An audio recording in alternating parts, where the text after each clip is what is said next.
शुरू करेंगे chapter the unit of life, जो कि एनसीईआरटी का है, बायोलॉजी का चैप्टर, जो हमारा जो है नीट एग्जामिनेशन से जो रेलिवेंट है उसी की आज हम लोग बात करेंगे। तो बेसिकली ये जो कोर्स है वो एनसीईआरटी बेसिस्ड होगा, एनसीईआरटी बेस्ड होगा, उसी पे सारा जो है जो भी चैप्टर होगा लाइन बाय लाइन मैं उसको एक्सप्लेन करता चलूँगा। तो आज का जो चैप्टर है the unit of life, cell the unit of life, इसको एक्सप्लेन करने के लिए मैंने जो है एक अलग तरीका अख्तियार किया है। मतलब अलग क्या, मतलब थोड़ा सा मॉडिफिकेशन है। और इसमें मैं जो एक्सप्लेन करने जा रहा हूँ इसमें क्या होगा कि थोड़ा आप भी अपने ब्रेन को जो है ना यूज़ करेंगे, अप्लाई करना होगा, थोड़ा सा आपको दिमाग चलाना होगा। और वो इसलिए ज़रूरी है क्योंकि अक्सर जब मैं एक्सप्लेन करता हूँ या चीज़ें बताता हूँ तो आदमी जो है ध्यान जो है, कंसंट्रेशन इसका जो है इधर उधर चला जाता है। तो अटेंशन के लिए मैंने जो है चीज़ों को सेंटेंस में नहीं लिखा है, कुछ इमेजेस बनाए हैं। और इसके दो पर्पस है। एक तो ये कि आपका दिमाग जो है वो बिल्कुल फोकस्ड रहे और आपका इधर उधर दिमाग ना जाए, आप भी अप्लाई करो। और दूसरा ये कि याद करने में आसानी होती है, क्योंकि अगर कोई सेंटेंस में लिखा हो और जिसमें कोई इमेज ना हो, फिगर ना हो, तो वो जो है यहाँ ब्रेन के इसमें हजम करने में दिक्कत होती है। क्योंकि हमारा ब्रेन जो है ना यूजुअली बहुत जल्दी जो है इमेजेस को कैप्चर करता है। और अगर आपके इमेजेस को कैप्चर करने की अगर टेंडेंसी है, उसको अगर आप बढ़ा देते हो, इंक्रीज कर जाते हो, तो आपको जो है ना आप ज़्यादा फोकस हो जाओगे, आप दिमाग भी अप्लाई करोगे और आपकी चीज़ें जो है इम्प्रूव हो जाएंगी और चीज़ें जो है याद भी रहेंगी, इस ब्रेन में मेमोराइज भी हो जाएगा। तो चलिए हम लोग बात करते हैं cell the unit of life, cell the unit of life. तो दोस्तों ये हमारा जो है cell the unit of life, देखिए सेल है द यूनिट ऑफ लाइफ, या हम कहते हैं सेल को the basic unit of life. अब टाइटल जो है बड़ा इंपॉर्टेंट होता है। अब हम लोग कनेक्ट करते चलेंगे। पढ़ने का मतलब ये नहीं है कि बस ऐसे ही पढ़ते चले गए और बगैर कोई जो है कनेक्शन के, क्योंकि एक स्टेप के बाद दूसरा स्टेप, ये सब एक दूसरे के साथ कनेक्ट होते हैं और यही से लॉजिक और कॉन्सेप्ट का डेवलपमेंट होता है। तो चैप्टर का नाम है the cell the unit of life. जिंदगी का इकाई जो है ना वो सेल है। देखिए बेसिक यूनिट ऑफ लाइफ जिसको बोलते हैं, बेसिक यूनिट ऑफ लाइफ, हमारी जो लाइफ का जो आधार है, जो मूल है, वो क्या है? सेल है। इसका मतलब कि जब हम ये चैप्टर पढ़ेंगे और समझेंगे तो हम जो है हमारा पूरा जो अटेंशन होगा, कंसंट्रेशन होगा, या हम किसके चारों तरफ घूमेंगे? सेल और लिविंग ऑर्गेनिज्म। इसका मतलब कि सेल ही जो है इस चैप्टर का जो मेन जो आपका जो कॉन्सेप्ट जो होगा वो बात करेंगे सेल पे ही फोकस करेंगे। तो सेल का फोकस करने का मतलब क्या है? सेल का मतलब ये कि आखिर ये सेल होता क्या है, सेल आया कहाँ से, और सेल है क्या चीज़, व्हाट इज सेल, और इसकी ये सेल आया तो ये कहाँ से जनरेट हुआ, कहाँ से इसकी चीज़ें निकल के आई, कैसे, किन लोगों ने इसको निकाला। ऑफ कोर्स इसकी हिस्ट्री के बारे में जाएंगे और इसके बाद जो है ओवरऑल सेल के बारे में देखेंगे। तो पहली चीज़ जो निकल के आती है, पहली चीज़, cell the basic unit of life, the unit of life, ये चैप्टर का आपका नाम है, cell the unit of life का ये। और ये देखिए ऊपर लिविंग ऑर्गेनिज्म। तो ये इस तरह के बनाने का सिर्फ मकसद यही है कि आपका जो है ध्यान रहे, ताकि आपका भी अटेंशन रहे। मैं लिख देता cell the unit of life, तो वो लगता है कि यार वो मतलब आदमी ध्यान भी नहीं देता और कहता ठीक है लेकिन इसको समझने के लिए आपको ब्रेन को जो है ना आपको अप्लाई करना पड़ेगा, दिमाग आपको लगाना पड़ेगा। और दिमाग जब लगाएंगे तो आपको और अच्छा समझ में आएगा। तो cell the basic unit of life और या living organism, cell the unit of living organism. यानी कहानी जो है हमारे चैप्टर की शुरुआत जो है ना सेल और लिविंग ऑर्गेनिज्म के ही आसपास रहेगी। चलिए शुरू करते हैं। लिविंग ऑर्गेनिज्म, अब यहां से हमने उठाया चैप्टर का लाइफ, लाइफ कहिए चाहे लिविंग ऑर्गेनिज्म, लाइफ। तो दोस्तों जो हम लोग जो है अपने चारों तरफ देखते हैं तो दो चीजें दिखती हैं। एक तो आप देखते हैं जिसको हम बोलते हैं नॉन लिविंग थिंग, और एक आप देखते हैं लिविंग थिंग। यानी कि हमारा जो कॉन्सेप्ट है नॉन लिविंग थिंग और लिविंग थिंग, हम जब नज़र दौड़ाते हैं, देखिए आइए, जब हम नज़र दौड़ाते हैं दोस्तों तो हमको जो है दो चीज़ें सिर्फ नज़र आती है, एक लिविंग थिंग और एक non living thing. Living thing जो है, नॉन लिविंग थिंग और living thing. Non living thing जो कि कहलाता है आपको इनएनिमेट, इनएनिमेट, इसको एनसीईआरटी में वर्ड दिया गया है इनएनिमेट।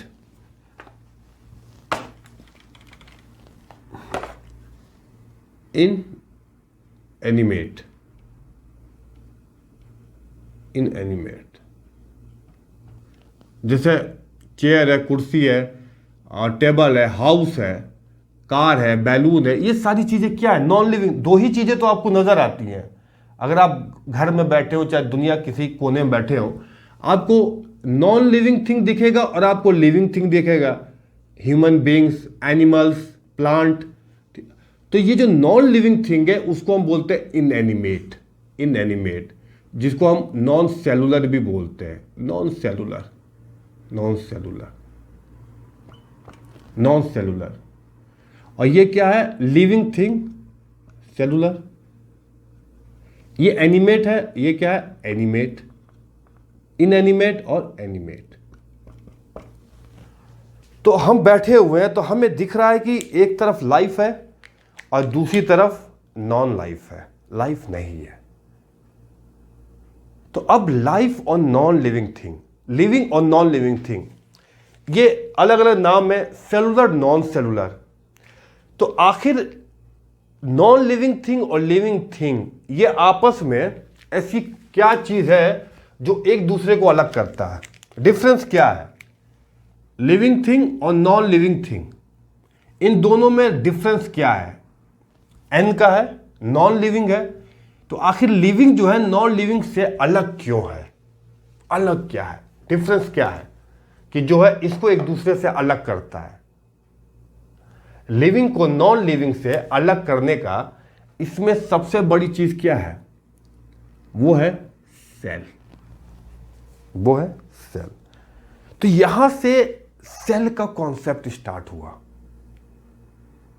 यहां से सेल का कॉन्सेप्ट स्टार्ट हुआ कि अगर वो नॉन लिविंग है तो वो सेल नहीं है, लिविंग है तो सेल है। तो सेल ही जो ऐसा बेसिक यूनिट ऑफ लाइफ है, जिंदगी का जो मूल आधार जो है, जो हमारी लाइफ है, ह्यूमन ऑर्गेनिज्म हमारी है ना, ह्यूमन बीइंग जो ट्रिलियंस ऑफ सेल से बनी हुई है, यही सेल्स। और ये ट्रिलियन ऑफ सेल्स बनता कैसे दोस्तों? पता, एक सेल से, जायगोट, जायगोट आपने देखा होगा, जायगोट से डिवाइड होता है मेरुला, ब्लास्टोला, सारे स्टेज एम्ब्रियोनिक डेवलपमेंट होता है। तो एक सेल से ये पूरी बॉडी बनती है।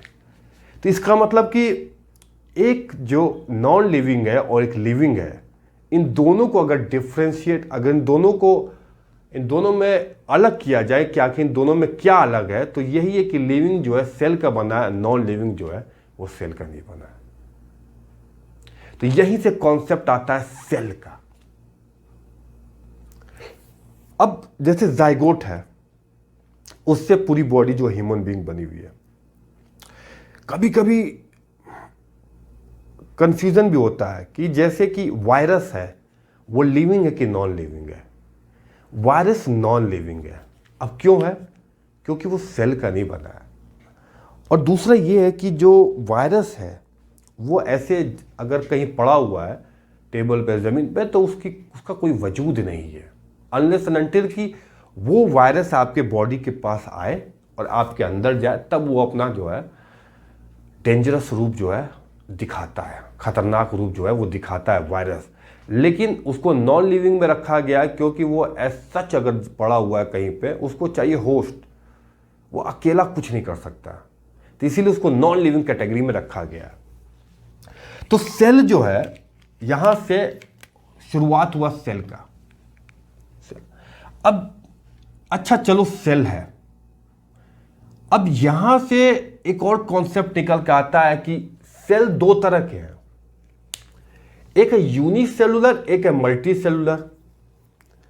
यूनिसेलुलर का मतलब होता है सिंगल सेल, वो ऑर्गेनिज्म जो सिंगल सेल के बने हो, सिंगल सेल के बने हो, वो ऑर्गेनिज्म जो सिंगल सेल को, उसको बोलते हैं यूनिसेलुलर। जैसे अमीबा, बैक्टीरिया, ये जो सेल्स हैं वो यूनी है, एक सेल से बने हुए हैं।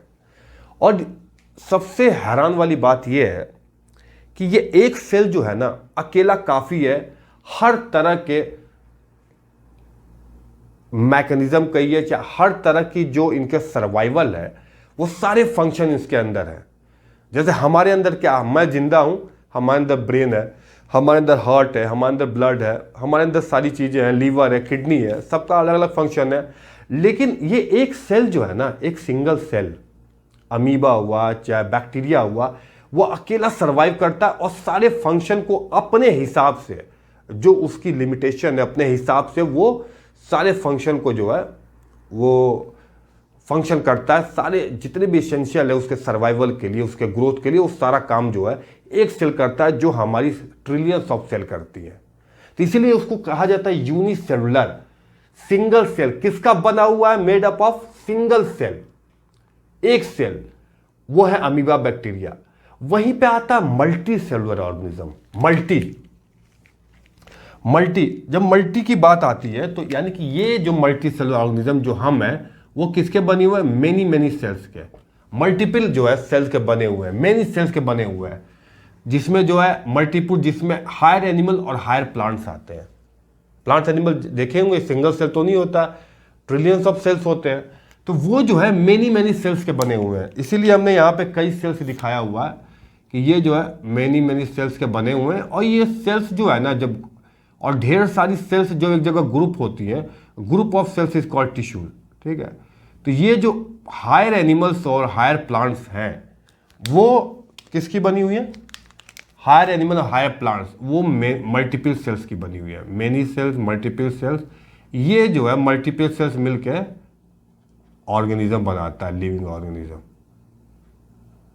जिसमें आपका हायर एनिमल्स एंड प्लांट्स है, हायर एनिमल्स एंड प्लांट है। तो मल्टीपल सेल अपने आप में बताता है कि made up of many cells. यहां पे आप देखे होंगे ये जो बनाया हुआ है, ये डॉल की तरह है, DOL, डॉल लिखा हुआ है। डॉल लिखा हुआ है, क्यों लिखा हुआ है डॉल?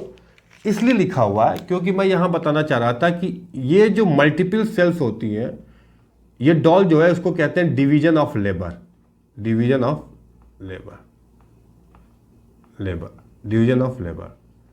क्योंकि इसमें क्या है, जो मल्टीपल सेल्स होती हैं, वो एक एक सेल जो है ना दूसरे काम के लिए डिवाइडेड है, डिवीजन किया गया काम। घर में नहीं होता है, कोई बर्तन मांज रहा है, कोई पोछा कर लगा रहा है, और कोई क्या बोलते हैं कि घर को साफ कर रहा है। तो होता क्या कि मल्टीपल काम जो है, मल्टीपल ऑर्गेनिज्म है, जैसे हमारा है, ब्रेन का अलग काम है, किडनी का फिल्ट्रेशन काम है, हार्ट का ब्लड को पंप करना काम है। तो ये मल्टीपल ऑर्गेनिज्म में आते हैं, जो कि मल्टीपल सेल्स हैं और इनका डिवीजन ऑफ लेबर है, इनका जो काम है वो डिवाइडेड है, divided doll, division of labour, multiple sales.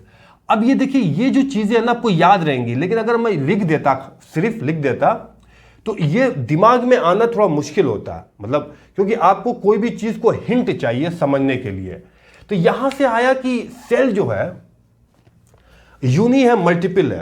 मतलब पहले क्या हुआ, हमने देखा कि यार हमारे आसपास दो तरह की चीजें हैं, लिविंग एंड नॉन लिविंग। अब इसको कैसे अलग करेगा? कनेक्ट करिए चीजों को एक के साथ, स्टेप बाय स्टेप। तो ये कैसे अलग करेगा? तो सेल है इसमें और इसमें नहीं है, ये इससे अलग होते हैं। अच्छा, तो यार कुछ तो सिंगल सेल है, कुछ तो मल्टीपल सेल है। अच्छा, तो यूनिसेलुलर में रखो। और ये क्या, मल्टीपल सेल, दो तरह के सेल्स होते हैं, यूनिसेलुलर ऑर्गेनिज्म और मल्टी सेलुलर ऑर्गेनिज्म, दो तरह के लिविंग ऑर्गेनिज्म होते हैं। तो ये यहां पे इसको जो है डिवाइड किया गया है। तो अब यहां से आया कि चलो ये तो व्हाट इज सेल, आखिर सेल है क्या, टॉपिक जो है आपका पहला। तो आखिर सेल को हम कैसे बोले कि व्हाट इज सेल, क्वेश्चन है व्हाट इज सेल। तो दोस्तों सेल उसको हम बोलेंगे, सेल वो है जो इंडिपेंडेंट एग्जिस्टेंस हो, जिसका अकेला वो सरवाइव करे, अकेला, उसको किसी की जरूरत नहीं है। अगर उसको हम पेट्री डिश में रख दें तो ये सेल जो है ना इंडिपेंडेंट ही जो है अपना सरवाइव करेगा, ये मरेगा नहीं, इंडिपेंडेंट होगा। इंडिपेंडेंट एग्जिस्टेंस, इसका जो वजूद है वो अकेला ही काफी है। ओके, तो उसको बोलते हैं इंडिपेंडेंट एग्जिस्टेंस, किसी की डिपेंडेंसी नहीं है। जैसे वायरस जो है उसको होस्ट चाहिए, बॉडी के अंदर जाके काम करेगा। ये बाहर भी है, अमीबा हुआ, बैक्टीरिया हुआ, ये सब बाहर भी जो है ना अपना जो है एक एग्जिस्टेंस बनाए रहते हैं। अब वो उसमें जो है वो सरवाइव करते हैं। तो इसको कोई डिपेंडेंसी की जरूरत नहीं है किसी पे, ये जो है ना किसी को जरूरत नहीं है इसकी, ये डिपेंडेंट नहीं है किसी पे। दूसरा क्या है कि एक तो इंडिपेंडेंट है, दूसरा performing all the essential function of life, जैसे डाइजेशन है, एक्सक्रीशन है, इंजेशन है, इजेशन है, खाना लेना, पचाना, पानी लेना, सारी चीजें जो भी है, इसका मूवमेंट है, मूव करना, ठीक है, इसका एक्सक्रीशन है, ठीक है, इसका रेस्पिरेशन है, वो अकेला सारे फंक्शन को परफॉर्म कर रहा है। तो हम उसको बोल देंगे कि यही सेल है। What is cell, what is cell, cell वो है जो इंडिपेंडेंट एग्जिस्टेंस करे और performing the all the essential function of life, जो जिंदगी के लिए जो सारी जरूरत चीजें हैं वो परफॉर्म करे, तो हम बोलेंगे that is cell, that is cell. इसीलिए सेल को क्या बोलते हैं, structural functional unit of life और living organism. Structural functional, structure cell का ही बना हुआ, एपिथेलियल सेल, मस्कुलर सेल आपने देखा होगा, ठीक है। फंक्शनल, सारे फंक्शन करते हैं, और यूनिट ऑफ लाइफ, इसका एक स्ट्रक्चर है, ठीक है, एक स्ट्रक्चर है, और इसका जो है फंक्शन, ये सारे फंक्शन कर रहा है। तो यही यूनिट है लाइफ का, लिविंग ऑर्गेनिज्म का। तो इसीलिए हम सेल को बोलते हैं cell is the structural functional unit of life. ये यहां से कॉन्सेप्ट आया, structural functional unit of life. तो ऐसे कनेक्ट हुआ भाई, हम चलते हुए चल रहे हैं, दो तरह की चीजें दिख रही हैं, लिविंग नॉन लिविंग। अच्छा, इन दोनों को अलग कौन करता है, सेल। अच्छा, और तो सेल यार एक अकेला है तो यूनी है, और ढेर सारे तो मल्टीपल है, ठीक है, ये भी समझ में आता है। लेकिन सेल को तो फिर बताएंगे कैसे कि यही सेल है, अगर इस कैटेगरी में आता है तो उसको डिफाइन कैसे करेंगे। तो सेल की दो खास बातें, एक इंडिपेंडेंट एग्जिस्टेंस और एक सारे performing all the essential function of life. इसीलिए हम बोलते हैं सेल को structural functional unit of life. It is the combination between, it is the combination of structure and functional unit of life. Cell जो है ना, ये बॉडी क्या है, फैक्ट्री है, इसके अंदर केमिकल रिएक्शन है, सारी चीजें हैं। वो किससे बनी है, सेल की बनी है, सेल की बनी है, यूनिट है सेल। अच्छा, अब ये कहानी यहां पे तो खत्म हो गई, लेकिन ये चीजें अब आ कहां से रही हैं, इसकी हिस्ट्री क्या है, बताया किसने है, ये बड़ी इंपॉर्टेंट है कि आखिर ये आया कैसे। तो अब यहां पे हमने जो है हिस्ट्री की बात करनी है, यहां पे हिस्ट्री की बात करनी, हिस्ट्री की बात करनी कि यार ये सेल जो है, सेल, इसकी हिस्ट्री क्या है। भाई ये सारी चीजें तो कहानी चल रही है, लेकिन ये आया कैसे, किसी ने तो बताया होगा। तो सबसे पहले अगर हम हिस्ट्री की बात करें तो दोस्तों इसमें सबसे पहला नाम जो है ना, रॉबर्ट हुक। रॉबर्ट हुक, देखिए ये आर से रॉबर्ट, ये हुक, ठीक है, जिन्होंने डिस्कवरी की थी डेड सेल की। किसकी, डेड सेल को इन्होंने ऑब्जर्व किया था, इन्होंने ऑब्जर्व किया था डेड सेल। और वो डेड सेल में जो उन्होंने क्या देखा था कि आउटर जो है एक सेल वॉल प्रेजेंट है, एक सेल वॉल प्रेजेंट है, बड़ा इंपॉर्टेंट पॉइंट है, dead cell and that is made of cell wall. तो रॉबर्ट हुक, ये हुक है, ये है बॉटल, इन्होंने क्या देखा था, बॉटल। बॉटल पे आप देखेंगे कॉर्क, एक ढक्कन होता है, ठीक है, लकड़ी का, वुडन का, एक कॉर्क बॉटल में ढक्कन होता है। ये जो कॉर्क है दोस्त, इस कॉर्क को कट किया इन्होंने, स्लाइस किया, उसके बाद माइक्रोस्कोप में देखा, तो यार जब माइक्रोस्कोप में देखा ना, तो उसको जो है स्ट्रक्चर दिखा बिल्कुल एकदम मधुमक्खी की छत्ता जो होता है, अगर आप अंदर देखेंगे तो हनी कॉम लाइक स्ट्रक्चर दिखाई है, हनी कॉम लाइक स्ट्रक्चर, जो बेसिकली जो है ये कंपार्टमेंट की तरह था, ये कंपार्टमेंट, इस तरह का इनको स्ट्रक्चर दिखा, इस तरह का स्ट्रक्चर दिखा, ये स्ट्रक्चर ऐसे ऐसे जो है ये बना हुआ था, जो बिल्कुल हनी कॉम लाइक स्ट्रक्चर, जिसको उन्होंने कंपार्टमेंट का देखा, कंपार्टमेंट का नाम दिया, और इसी से उन्होंने बोला, इसका नाम रखा सेलुले। तो ये जो आपका ये जो ब्लॉक्स है, जो ब्लॉक दिख रहे हैं, ये बॉक्सेस की तरह है, ये कंपार्टमेंट की तरह दिखते हैं, और इसका नाम दिया सेलुले। और ये डेड सेल थी, और ये जो आउटर थी जो इसके पास जो है वो किसकी बनी थी आउटर लेयर, सेल वॉल। हर डेड सेल के पास एक सेल वॉल, एक आउटर लेयर था जिसको हम बोलते हैं सेल वॉल। क्या बोलते हैं? Cell wall. तो इन्होंने सेल वॉल भी ऑब्जर्व किया था। रॉबर्ट हुक ने ऑब्जर्व किया था dead cell and cell wall. ठीक है, कैसे? माइक्रोस्कोप के अंदर जो कॉर्क को देखा, बॉटल जो देखा उन्होंने, उसमें हनी कॉम लाइक स्ट्रक्चर दिखा जिसका नाम दिया सेलुले। तो सेल का पहले जो है कॉन्सेप्ट आया सेलुले। किसका कॉन्सेप्ट आया? सेलुले। तो ये था रॉबर्ट हुक की फाइंडिंग, रॉबर्ट हुक। उसके बाद आइए, अब दूसरे साइंटिस्ट ने जो है, तो ये तो डेड सेल हो गया, प्लांट की बात किया। ये क्या था? ये ना प्लांट की बात किया। अब जब प्लांट की बात किया तो एनिमल का जो है इन्होंने देखा, एनिमल वाले में एंटोनी वैन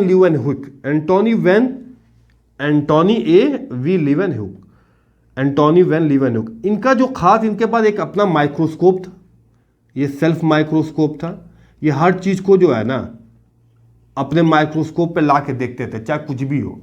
ठीक है, कोई भी चीज हो, उनको जो लगे कि ये ला के देखते थे।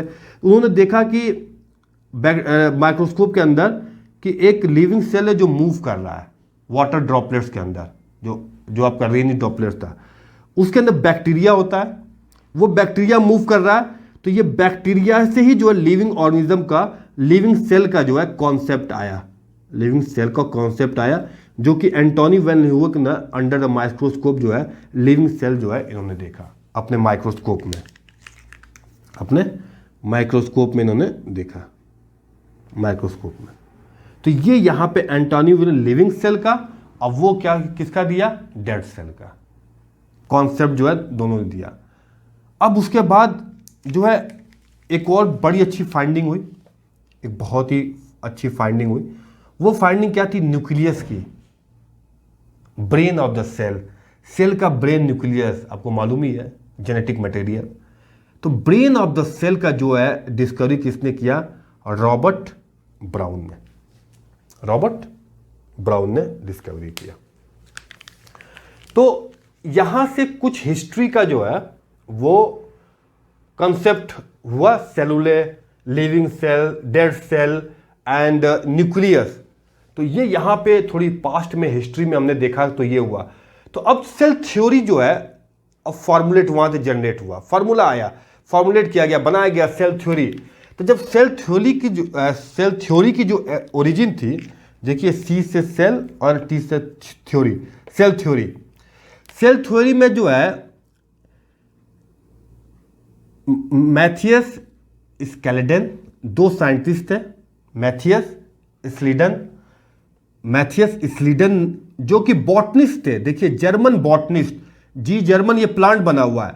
1838 में उन्होंने जो बताया कि जो प्लांट सेल्स हैं वो डिफरेंट टाइप ऑफ सेल्स से बने हुए हैं। जो प्लांट है वो are made up of different types of cells. Plant cells जो है, ये प्लांट है, प्लांट सेल्स से made of different type of cells, जैसे कि मेरिस्मेटिक टिश्यू वगैरह होता है, मेरिस्मेटिक टिश्यू।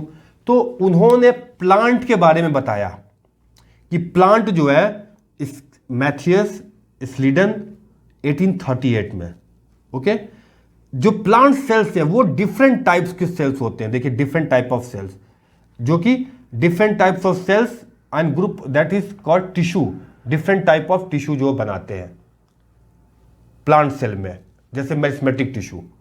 उसी तरह से थियोडोर शॉन ने एनिमल के बारे में दिया था, जो कि ब्रिटेन के जियोलॉजिस्ट थे।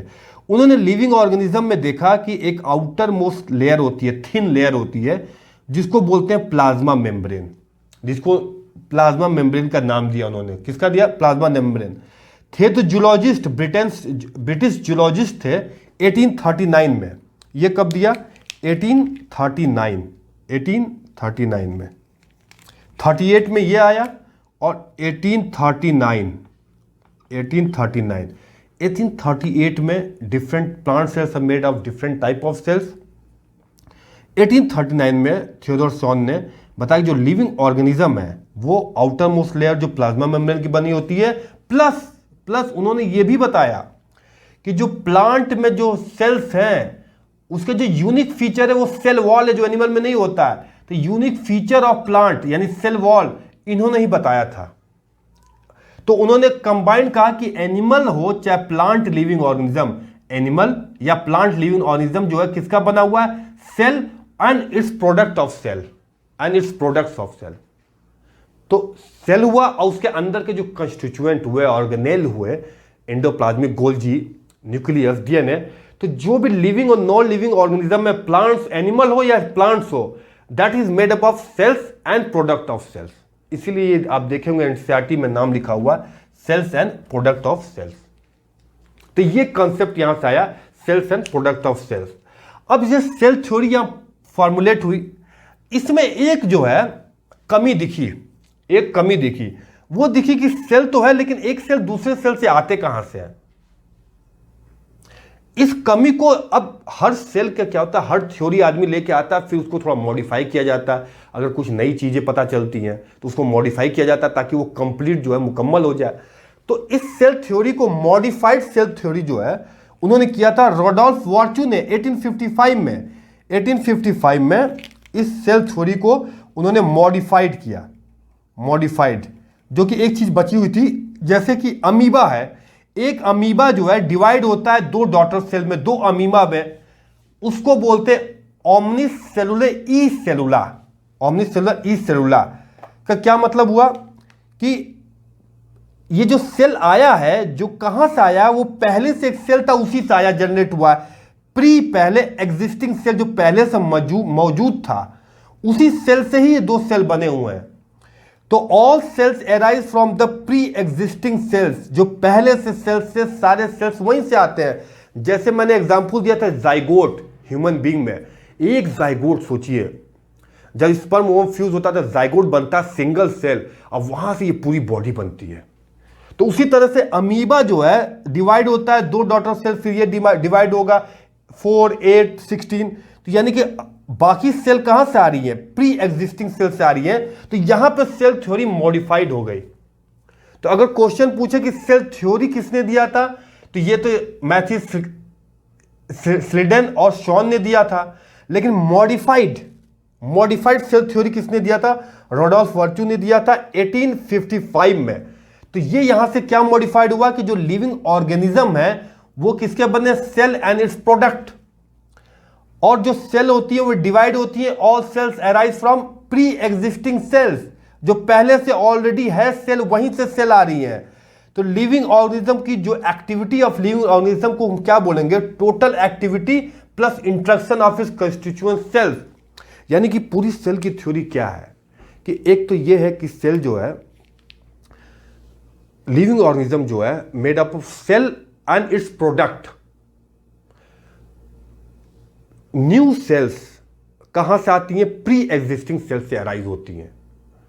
और तीसरा जो है, जो पूरी लिविंग ऑर्गेनिज्म एक्टिविटी है, जो पूरी बॉडी की एक्टिविटी है, वो सिर्फ हमारी एक्टिविटी नहीं है, टोटल एक्टिविटीज है। जो बॉडी के अंदर जो कंस्टिट्यूएंट है, यानी कि हम बात कर रहे हैं तो ऑफकोर्स एनर्जी का इन्वॉल्वमेंट हो रहा है, सेल के अंदर केमिकल रिएक्शंस हो रहे हैं, इंजाइम का इन्वॉल्व हो रहा है, प्रोटीन का इन्वॉल्व हो रहा है, मूवमेंट का इन्वॉल्व हो रहा है। तो वो जो सेल के कंस्टिट्यूएंट्स है वही लिविंग ऑर्गेनिज्म की सारी एक्टिविटीज है।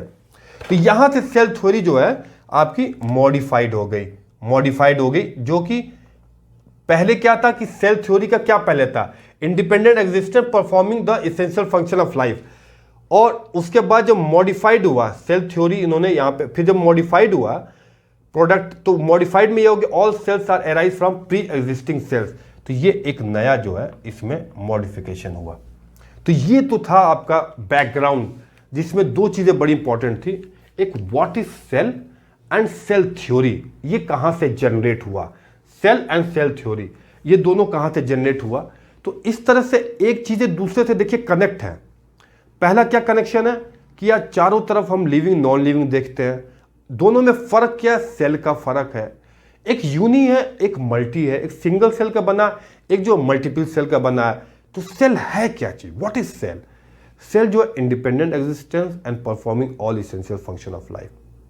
ठीक है, उसके बाद क्या है, उसके बाद एक चीज है कि यार ये जो है आपका क्या बोलते हैं कि हिस्ट्री में क्या है, रॉबर्ट हुक ने dead cell, honeycomb like structure, Antonie van Leeuwenhoek ने लिविंग सेल, वो डेड सेल तो ये living cell, Robert Brown nucleus. Cell theory क्या होती है, दैट प्लांट वाले जो है वो made of different type of cell, और सेल वाला यूनिक फीचर है। और 1839 में जो लिविंग ऑर्गेनिज्म है उसका प्लाज्मा मेम्ब्रेन, तो all the living organism made up of cell and its product of cells. चलिए ठीक है, उसके बाद जो एक चीज बचती है, ऑल सेल अराइव, सेल कैसे डिवाइड होती है, वो रोडॉल्फ वर्च्यू ने कॉन्सेप्ट दिया था कि अमीबा का एग्जांपल है जैसे omnis cellular cellula and that divide होता है। तो all cell arise from pre existing cell, जिसको बोलते हैं ओमनिस सेलुले ई सेलुला। ये बड़ा कनेक्शन था एक से दूसरे, दूसरे से तीसरे। अब हम लोग बात करेंगे overview of cell, summary of cell के बारे में बात करेंगे, ओवरव्यू ऑफ द सेल। ठीक है, इसके पहले हमने बताया व्हाट इज सेल और सेल थ्योरी। अब उसको कंटिन्यू करते हैं। Overview of cell, overview of cell का मतलब होता है समरी सेल का। ठीक है, अब उसको थोड़ा सा और डिटेल में जो है हम लोग जानने की कोशिश करेंगे। तो दोस्तों ओवरव्यू ऑफ द सेल, ये देखिए overview of the cell. Actually ये जो मैंने इस तरह से जो हमने लिखा है ओवरव्यू ऑफ द सेल, वो इसलिए लिखा है ताकि एक तो आपकी मेमोरी में जो है ना ये फिक्स हो जाए, तो ये मेमोरी से बाहर नहीं निकलेगा। जरा सा अगर इमेजेस टाइप की हो या उसके अंदर कुछ पिक्चर टाइप की इमेज होती है तो वो ब्रेन जो है ना बड़ी जल्दी कैप्चर करता है, तो ब्रेन उसको कैप्चर करता है। तो overview of the cell, overview of the cell की जब हम बात करते हैं तो सबसे पहले हम लोग बात करते हैं कि एक्चुअली आपने देखा होगा टिपिकल प्लांट सेल जो है, ओनियन की बात कर रहे हैं। आपने देखा होगा एक एक्सपेरिमेंट 8th 9th में किया होगा कि ओनियन पील एक्सपेरिमेंट, ओनियन की जो है स्किन को निकालते हैं और फिर उसके अंदर जो है माइक्रोस्कोप में देखते हैं, तो हमको जो दिखता है वो क्या दिखता है, आप देखिए ये ओनियन पील एक्सपेरिमेंट, इसको मैंने ओनियन, ये ओ शेप का है और ये एक्सपेरिमेंट है जिसमें हम लोग देखते हैं कि आउटर लेयर जो है वो सेल वॉल की बनी है और इनर लेयर जो है प्लाज्मा मेम्ब्रेन है। इसका मतलब यहां पे दो लेयर है प्लांट में, सेल वॉल और प्लाज्मा मेम्ब्रेन, और ये सेंटर में जब देखा उन्होंने न्यूक्लियस, तो सेंटर पे क्या था, न्यूक्लियस। तो एक टिपिकल प्लांट सेल की जो खास बात है प्लांट सेल की, उसके पास एक जो यूनिक जो फीचर है, यूनिक कैरेक्टरिस्टिक है, वो है सेल वॉल, सेल वॉल। उसके अपोजिट में अगर हम देखें तो ह्यूमन चीक सेल एक टिपिकल एनिमल सेल है। तो जब हम एनिमल सेल को इसको देखते हैं तो एनिमल सेल में देखते हैं कि एक अंदर की लेयर प्लाज्मा मेम्ब्रेन तो है और सेंटर पे न्यूक्लियस है, लेकिन इसमें सेल वॉल नहीं है। इसमें क्या नहीं है, सेल वॉल नहीं है। तो प्लांट सेल और एनिमल सेल में जो मेन डिफरेंस मैं आपको बताऊं क्या है कि जो एनिमल सेल है उसके पास सेल वॉल नहीं होता है और प्लांट सेल जो है उसके पास सेल वॉल होता है। यही सबसे बड़ा जो है, सबसे इंपॉर्टेंट डिफरेंस जो है वो सेल वॉल का ही होता है, जो कि एनिमल सेल से डिफर करता है। तो ये ओनियन पिल एक्सपेरिमेंट हो गया, या ह्यूमन चीक सेल एक्सपेरिमेंट हो गया। तो इससे हमको पता चल गया कि प्लाज्मा मेम्ब्रेन न्यूक्लियस दोनों में तो है, लेकिन सेल वॉल जो है वो ओनियन में है। अब इसके बाद क्या होगा, तो इसको जो है न्यूक्लियस को हम लेते हैं, न्यूक्लियस के बेसिस पे, on the basis of nucleus cell को दो चीजों में डिवाइड किया गया। ये सेल है, सेल को दो चीजों में डिवाइड किया, ये है प्रोकैरियोटिक सेल और यूकैरियोटिक सेल। देखिए ये जो आपको मैंने फिगर बनाया है, ये आपको हमेशा याद होगा। देखिए पी से प्रो और के से कैरियोटिक। प्रो का मतलब होता है बिफोर या प्रिमिटिव टाइप, और कैरियोटिक का मतलब था न्यूक्लियस। जो इसका न्यूक्लियस है वो प्रिमिटिव टाइप का है, पुराना टाइप का है। यूकैरियोटिक, ई मतलब ट्रू और कैरिया मतलब न्यूक्लियस, यही असली न्यूक्लियस है, ट्रू न्यूक्लियस। इनमें डिफरेंस क्या होता है? एक्चुअली डीएनए दोनों में प्रेजेंट है, क्रोमोसोम दोनों में प्रेजेंट है। ये क्रोमोसोम सर्कुलर है, लेकिन ये क्या है, साइटोसोल में यूं ही पड़ा हुआ है, इसका कोई मेम्ब्रेन नहीं है। लेकिन यूकैरियोटिक में आप देखेंगे न्यूक्लियर मेम्ब्रेन से जो है ये कवर है। इसीलिए इसको बोलते हैं कि इसका जो क्रोमोसोम है या जो डीएनए है वो नॉट वेल डिफाइंड न्यूक्लियस, वो न्यूक्लियस जो है वेल डिफाइंड नहीं है, क्योंकि उसके आउटर लेयर नहीं है। लेकिन क्रोमोसोम की बात करें, अगर यूकैरियोटिक में अगर न्यूक्लियस की बात करें तो वो वेल डिफाइंड न्यूक्लियस है, क्योंकि इसके पास न्यूक्लियर मेम्ब्रेन है। आप देखेंगे न्यूक्लियर मेम्ब्रेन है। तो ये जो मेजर डिफरेंस है वो प्रोकैरियोटिक न्यूक्लियस में और यूकैरियोटिक न्यूक्लियस में, वो यही डिफरेंस है। ये देखिए के बना हुआ है, ये ई है, ये पी है, ये के है। तो ये थोड़ा ग्राफिकल रिप्रेजेंटेशन हमने किया है ताकि आपके मेमोरी में जो है ना जरा सा भी अगर हिट करेगा तो आपको ट्रिगर कर जाएगा। अब राइबोसोम इसमें भी है, राइबोसोम इसमें भी है, साइटोसोल इसमें भी है, ये भी साइटोप्लाज्म है, प्लाज्मा मेम्ब्रेन प्रोकैरियोटिक में भी है, प्लाज्मा मेम्ब्रेन। तो इसकी जो सिमिलरिटी अगर आप देखें एक जैसा कि राइबोसोम इसमें भी प्रेजेंट है, राइबोसोम इसमें, वो अलग बात है कि ये ribosome 50s 30s 80s 70s बनाता है, ये 60s का सब यूनिट है, 40s का सब यूनिट है राइबोसोम, ये अलग बनाता है। लेकिन राइबोसोम दोनों में प्रेजेंट है, साइटोप्लाज्म दोनों में प्रेजेंट है, प्लाज्मा मेम्ब्रेन दोनों में प्रेजेंट है। और एनसीईआरटी की बुक में लिखा होगा कि जो साइटोसोल है, साइटोप्लाज्मा, वो main arena of cellular activity, यानी कि जो ये मेन प्लेस है, ये मेन घर है, होम है, एरिया है। ये जो साइटोसोली एरिया है जहां पे सारी एक्टिविटी होती है, जैसे कोई केमिकल रिएक्शन हो, जैसे कोई आपका प्रोटीन की सिंथेसिस हो, या सेल सिग्नलिंग हो, या glycolysis, glucose breakdown, Krebs cycle, electron transport chain जो माइटोकॉन्ड्रिया में होता है। तो cytosol is the main arena of cellular activity. जितनी भी एक्टिविटी होती है बॉडी के अंदर, वो सेल के अंदर साइटोसोल में होती है, वही जो बाहर जो है रिलीज होता है। तो इसीलिए कहा गया है उसमें एनसीईआरटी में कि cytosol is the main arena of cellular activity. तो ये आपका हो गया difference between prokaryotic cell and eukaryotic cell. अब ये दोनों का डिफरेंस हो गया, लेकिन हम देखेंगे कि इसकी जो खास बात है, क्या प्रोकैरियोटिक यूकैरियोटिक में साइज और शेप की बात करेंगे, क्या साइज एक ही जैसा होता है? नहीं।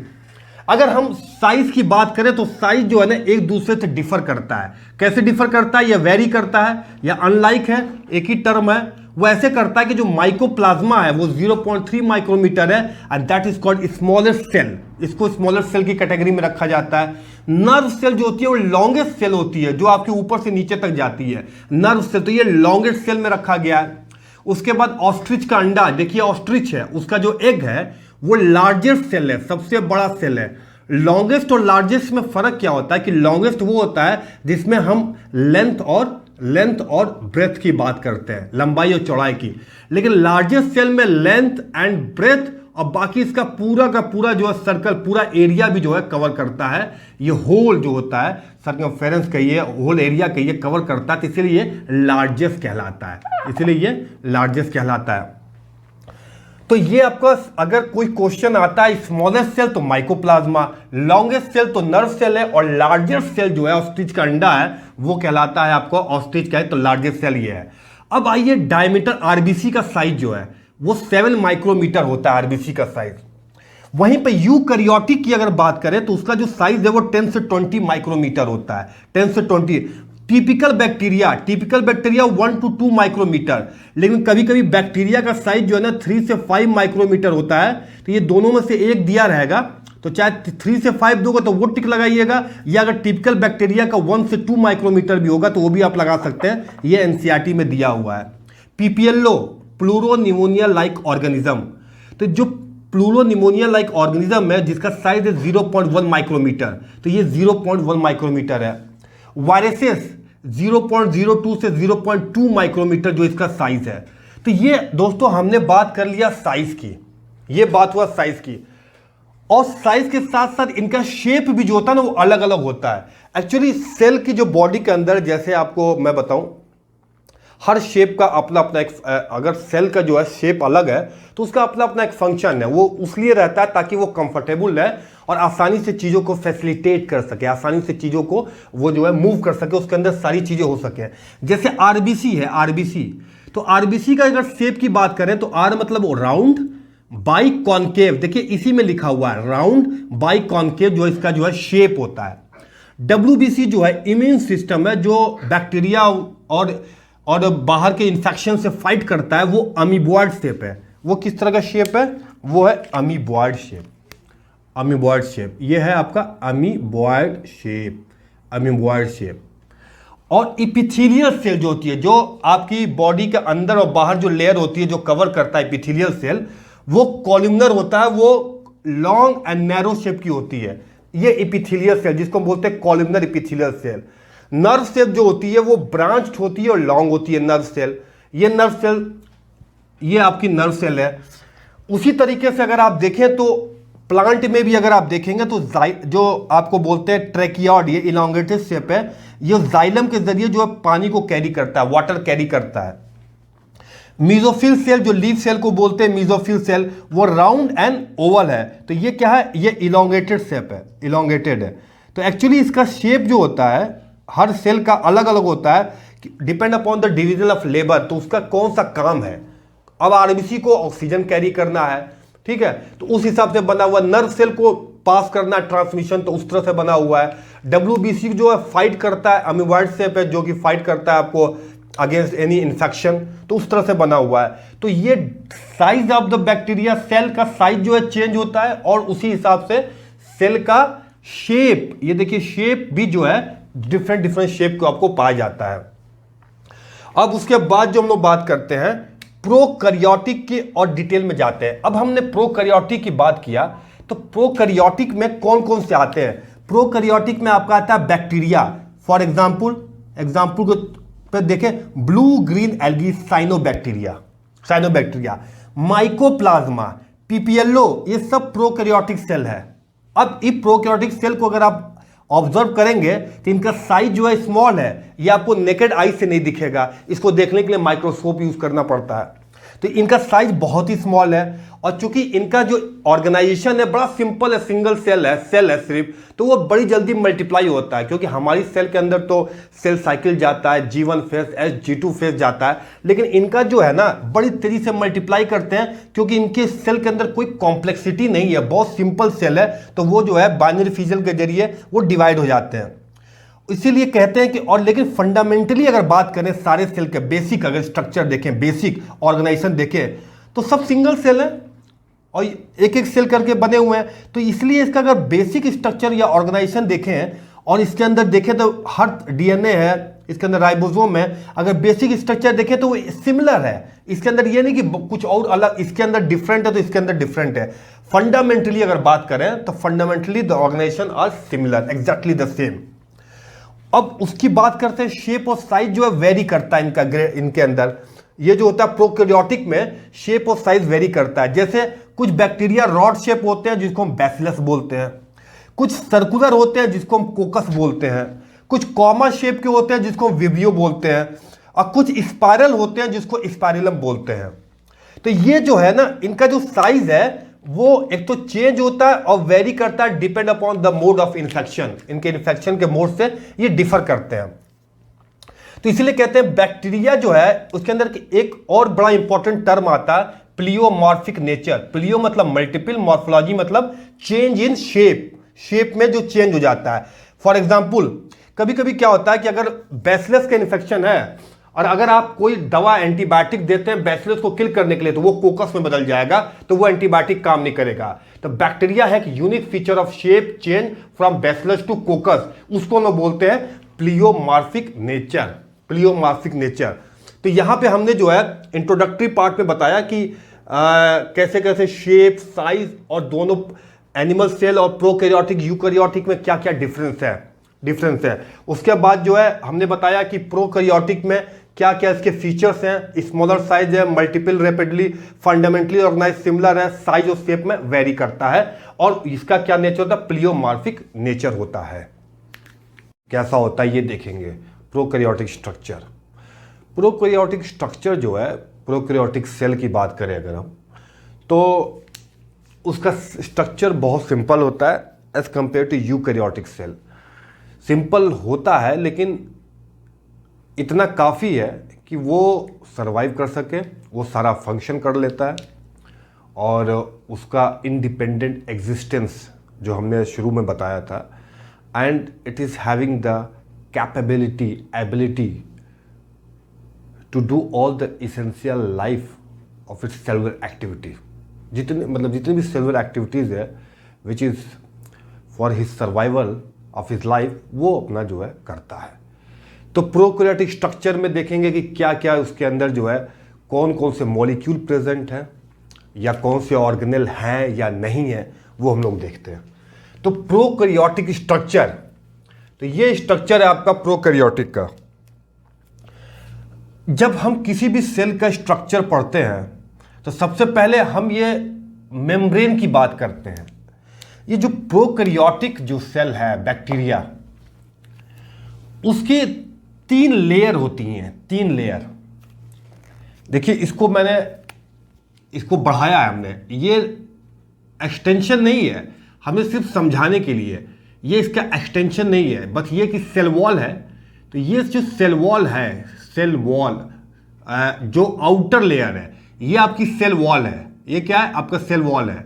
ये हमने इसको ऊपर की तरफ ऐसे समझाने के लिए बताया है, वरना एक्चुअल में सेल वॉल जो है ना, वो ये है आपकी सेल वॉल, ये आपकी सेल वॉल है। ओके, इस सेल वॉल के बाहर भी जो है एक स्ट्रक्चर होता है, एक मेम्ब्रेन होती है, एक लेयर होती है जिसको हम बोलते हैं ग्लाइकोकैलिक्स।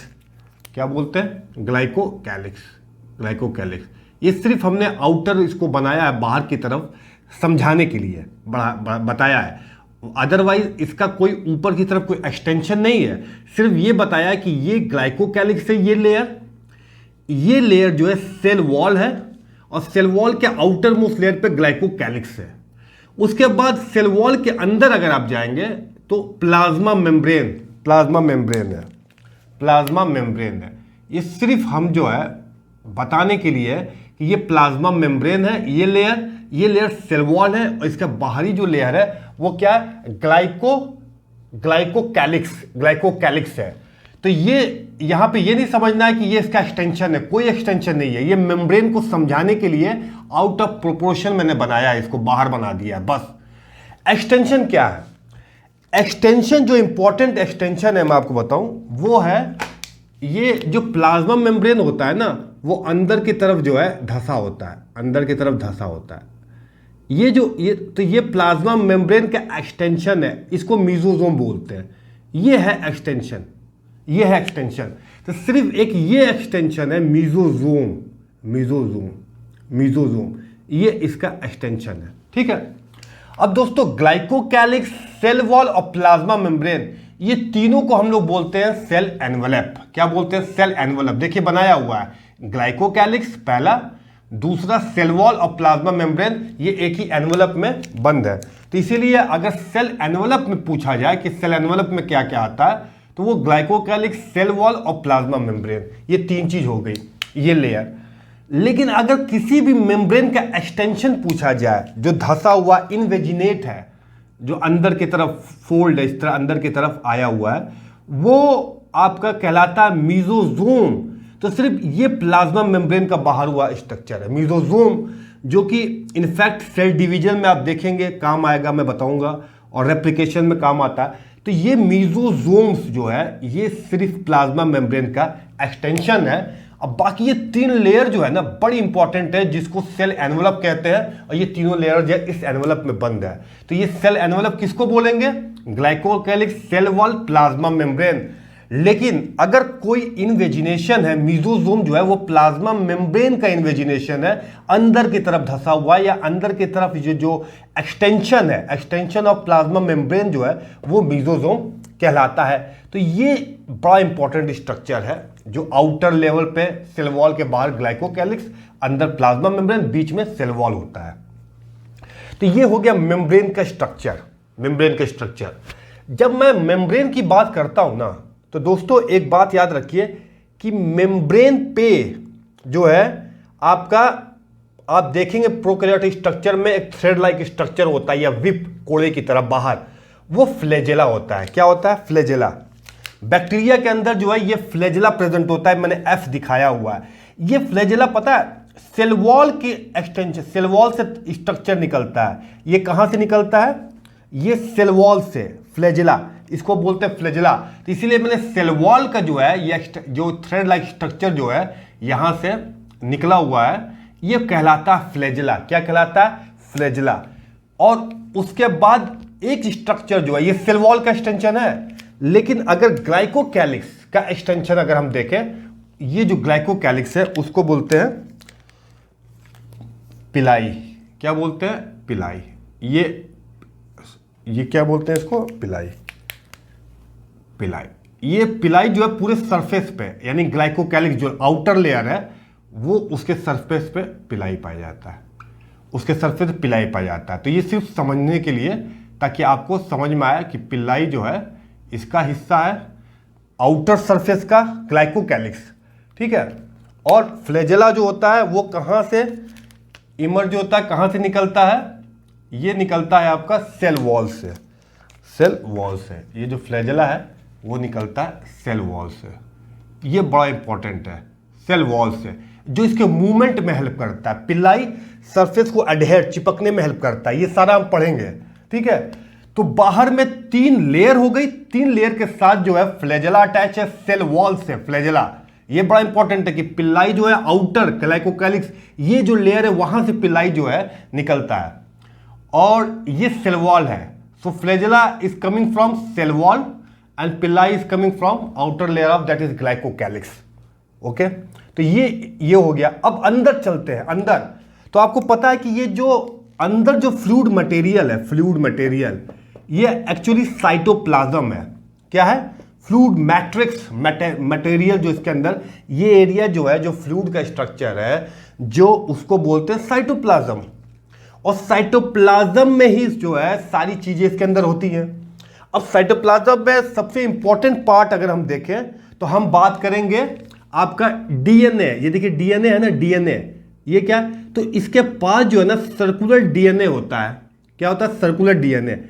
अब ये सर्कुलर डीएनए जो होता है वो स्कैटर्ड होता है साइटोप्लाज्म में। क्यों? क्योंकि इसका अपना जो है कोई मेम्ब्रेन नहीं है, कोई मेम्ब्रेन नहीं है, इसलिए इसको बोलते हैं नेकेड डीएनए। इसका जो जेनेटिक मटेरियल है ना वो नेकेड है, क्योंकि इसके पास कोई मेम्ब्रेन नहीं है। Important point. दूसरा जो है, इसके पास कोई हिस्टोन प्रोटीन नहीं है। जेनेटिक मटेरियल नेकेड है, और इसलिए क्योंकि इसके बाद कोई हिस्टोन प्रोटीन नहीं है। अब हिस्टोन प्रोटीन की क्या कहानी है? एक्चुअली हिस्टोन प्रोटीन वो है जिसपे डीएनए जो है ना रैप्ड होता है। जैसे ह्यूमन में, हमारे अंदर हमारा जो डीएनए वो 2.2 मीटर का होता है, 2.2 मीटर। अब वो सोचिए न्यूक्लियस के अंदर जो है ना वो कॉम्पैक्ट होता है। न्यूक्लियस के अंदर जो है क्रिस्टलाइज फॉर्म में, कॉम्पैक्ट फॉर्म में होता है। वो कैसे होता है? क्योंकि हिस्टोन प्रोटीन होती है, H1H2 में बताऊंगा आगे। तो ये हिस्टोन जो प्रोटीन होती है, ये पूरा डीएनए जो है उसी के ऊपर रैप होता है, उसी के ऊपर जो है लपेटा हुआ होता है, उसी के ऊपर। तो इसीलिए वो हिस्टोन प्रोटीन की वजह से जो है ना वो डीएनए जो है वो छोटे से न्यूक्लियस में जो है ना समा जाता है, छोटे से न्यूक्लियस में समा जाता है। इसका जो डीएनए है उसमें हिस्टोन प्रोटीन नहीं होती है, और इसका जो जेनेटिक मटेरियल है वो नेकेड है, और इसमें कोई हिस्टोन प्रोटीन नहीं होती है। सबसे इंपॉर्टेंट पॉइंट ये है। और इसके पास कोई मेम्ब्रेन नहीं होता है, इसीलिए इसको जो डीएनए है उसको बोलते हैं न्यूक्लियोइड या जीनोफोर। क्या बोलते हैं? न्यूक्लियोइड और जीनोफोर, न्यूक्लियोइड और जीनोफोर बोलते हैं, ठीक है। अब दोस्तों आ जाइए, एक और इसके पास जेनेटिक मटेरियल है, एक और जेनेटिक मटेरियल है, वो है आपका प्लाज्मिड। क्या है? प्लाज्मिड। प्लाज्मिड। अब सोचिए ये प्लाज्मिड, तो आपको ये समझिए कि ये एक तो सब में रहता है, तो प्लाज्मिड भी एक डीएनए है, तो क्या एक्स्ट्रा हो गया? एक्स्ट्रा, तो एक्स्ट्रा क्रोमोसोमल डीएनए कहलाता है प्लाज्मिड। एक्स्ट्रा क्रोमोसोमल डीएनए जो प्रोकैरियोटिक सेल में, साइटोप्लाज्म में एक डीएनए के साथ एक एक्स्ट्रा क्रोमोसोमल डीएनए होता है जिसको बोलते हैं प्लाज्मिड। और इस प्लाज्मिड की कहानी जो है ना इस पिल्लाई से है। अगर पिल्लाई मौजूद है किसी भी प्रोकैरियोटिक सेल में, बैक्टीरिया में, तो ये प्लाज्मिड मौजूद है। अगर पिल्लाई है, पीपी है अगर, तो ये अगर है तभी प्लाज्मिड यहां पे प्रेजेंट है। ठीक है, अब इनके जो है जेनेटिक मटेरियल की बात हो गई। ठीक है, अब जेनेटिक मटेरियल को बात हो जाती है तो अब जो है एमआरएनए की बात करते हैं। क्या बात करते हैं? एमआरएनए जो होता है, यानी कि एक टाइप का आरएनए है। आपको पता है आरएनए 3 तरह के होते हैं, tRNA, ribosome, rRNA and mRNA, messenger RNA. इस मैसेंजर आरएनए पे राइबोसोम अटैच्ड है, एक नहीं ढेर सारे, तो इसको बोलते हैं पॉलीसोम और पॉलीराइबोसोम। क्या बोलते हैं? पॉलीसोम या पॉलीराइबोसोम अगर अटैच्ड है, एसोसिएटेड है, जुड़े हुए एमआरएनए से साइटोप्लाज्म में बैक्टीरिया के अंदर, that is called polysome, polyribosome. अब यहां से निकल कर आता है कि राइबोसोम कहां पे होता है, तो दोस्तों राइबोसोम जो होता है ना, वो किसके साथ अटैच्ड होता है? ये जो आपकी अंदर की लेयर है, कौन सी? Plasma membrane. तो प्लाज्मा मेम्ब्रेन के साथ एसोसिएटेड है क्या? राइबोसोम, जो कि 70S होता है, 70S होता है राइबोसोम। तो ये एक इंपॉर्टेंट जो है इसका एस पार्ट है। अब उसके बाद इसके बाद एक बॉडीज होती है, उसको बोलते हैं इंक्लूसिव बॉडी। क्या बोलते हैं? आईबी यहां पे जो है हमने रखा है, जिसको बोलते हैं इंक्लूसिव बॉडीज भी होती है इसके बाद। ठीक है, तो ये इंपॉर्टेंट जो है पार्ट्स हैं जो कि प्रोकैरियोटिक सेल में प्रेजेंट होते हैं।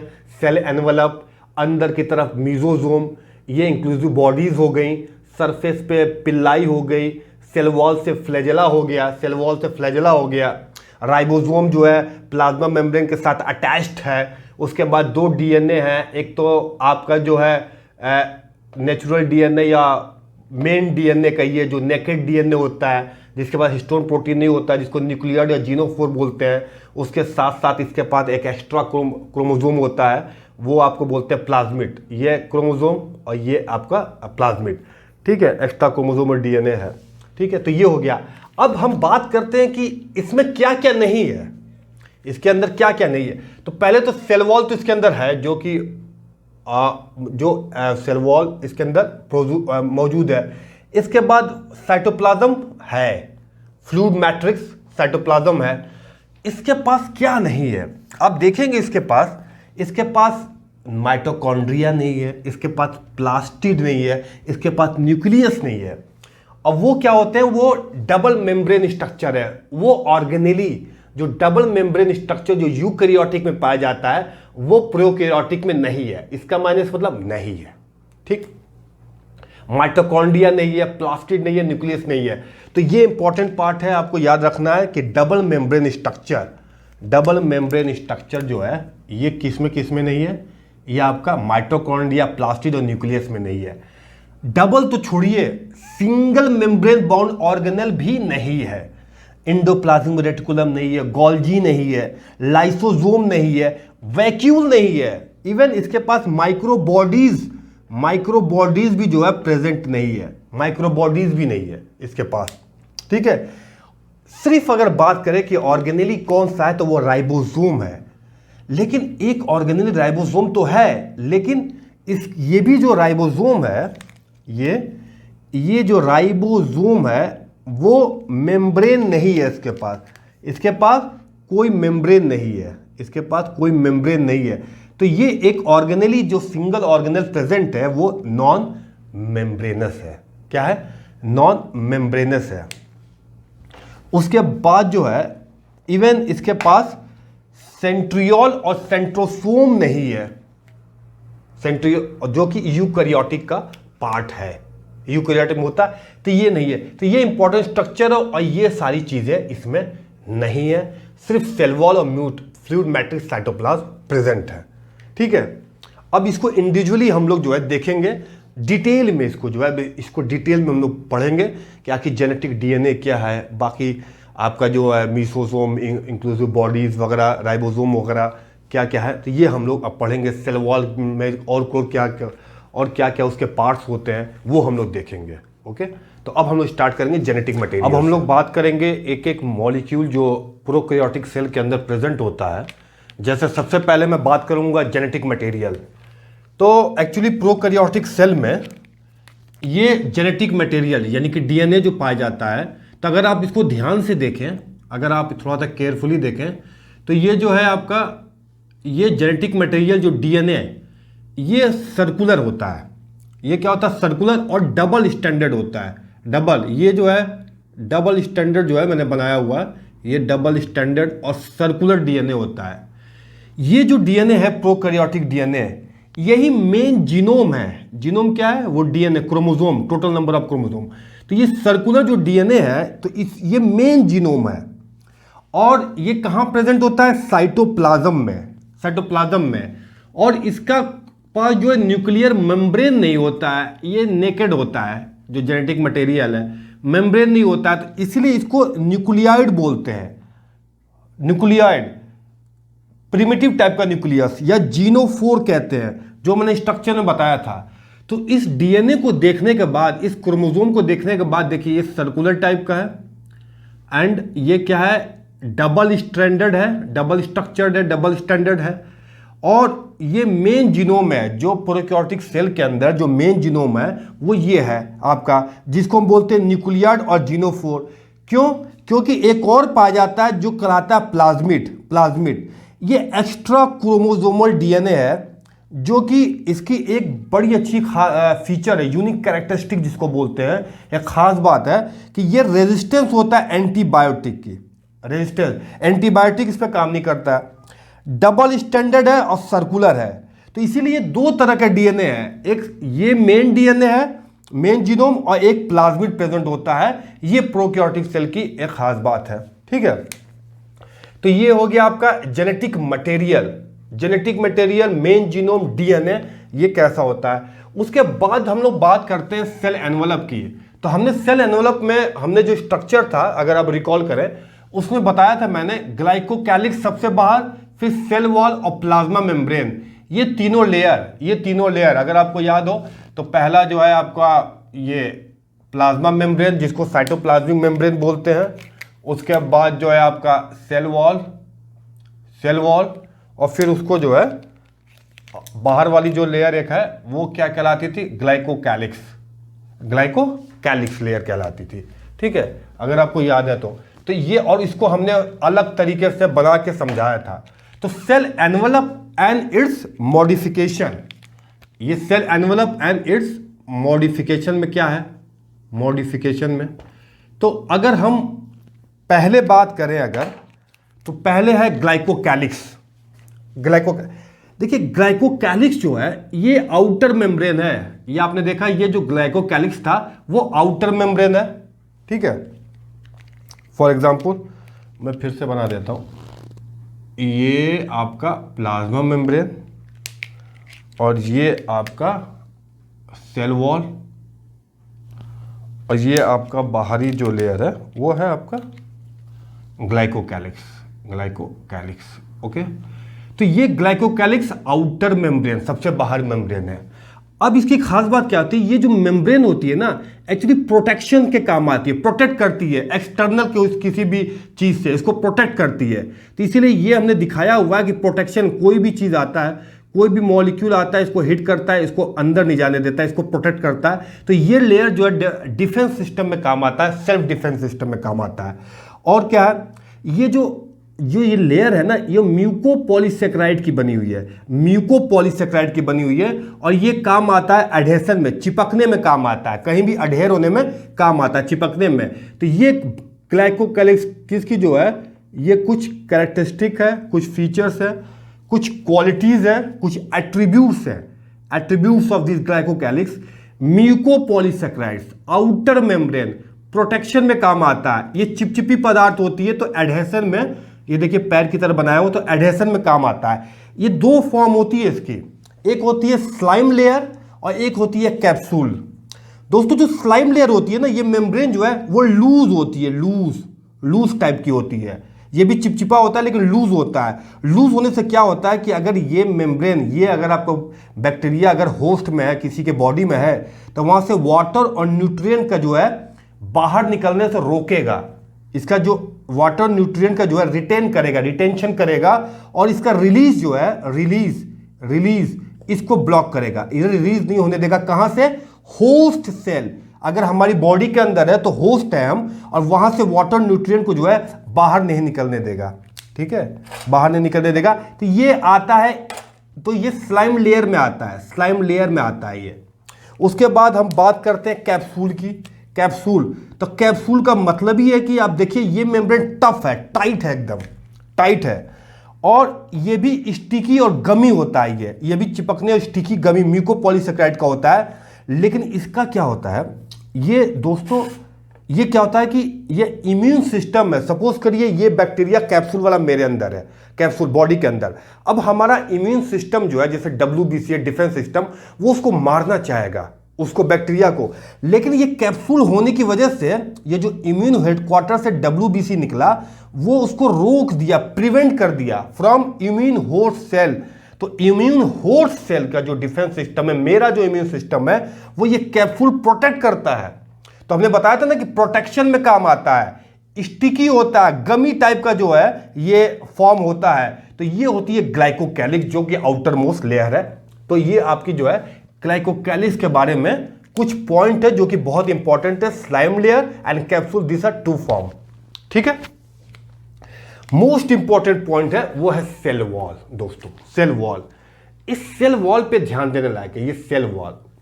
अब आप जानते हैं कि सेल वॉल की बात करूंगा तो ये है आपका क्या है, ये लेयर जो है साइटोप्लाज्मिक मेम्ब्रेन या प्लाज्मा मेम्ब्रेन है, प्लाज्मा मेम्ब्रेन है। और दोस्तों ये सेल वॉल जो है, एक्चुअली जो ये सेल वॉल है उसको पेप्टाइड प्रोटीन जो कि पॉलीमर ऑफ अमाइनो एसिड है, और ग्लाइकेन शुगर बैकबोन। तो ये जो ब्लू कलर है, ये ब्लू कलर जो है शुगर बैकग्राउंड है। इसका जो है ये शुगर से जो है लेयर होती है, और इसके बीच में पेप्टाइड होता है, और ये पेप्टाइड जो होता है ये एक दूसरे से क्रॉस लिंक्ड होते हैं। ये बहुत इंपॉर्टेंट पॉइंट है, क्रॉस लिंक्ड होते हैं। तो ये एक तो शुगर की लेयर है, ऊपर से पेप्टाइड बॉन्ड से ये क्या होते हैं, क्रॉस लिंक्ड होते हैं।